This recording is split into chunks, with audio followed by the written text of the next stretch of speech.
We're not Hello, idli friends. dosa. I'm a good mimic. Or did you think that I'd say I want to walk around naked? So breaking news everyone, বিশ্বের বুকে আবারও নতুন করে নাম লেখাতে যাচ্ছেন শাকিব খান এবং হলিউডের জনপ্রিয় নায়িকা দীপিকা পাড়ুকোন।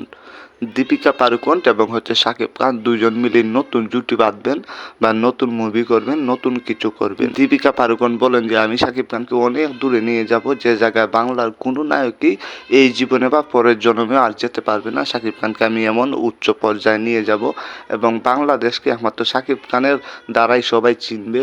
আপনারা হয়তো জানেন যে শাকিব খানের তুফান মুভি রিলিজ হওয়ার পর থেকেই কিন্তু শাকিব খানকে নিয়ে চারদিকেই আলোচনা হচ্ছে, সবাই এখন শাকিব খানের প্রশংসা করছে। সো কিছুদিনের ভিতরে শাকিব খানের দরদ রিলিজ হবে বা মুক্তি পাবে। তারপরে দীপিকা পাড়ুকোন এবং শাকিব খান দুজন মিলে কিন্তু নতুন একটা ধামাকা কিছু দিবেন। সেই দীপিকা পাড়ুকোন যিনি কিনা সব উচ্চ পর্যায়ের যে নায়করা আসেন তাদের সাথে মুভি করেন, তাদের সাথে কাজ করেন, অবশেষে সেই দীপিকা পাড়ুকোন কাজ করবেন আমাদের সুপারস্টার বা আমাদের মেগাস্টার শাকিব খানের সাথে।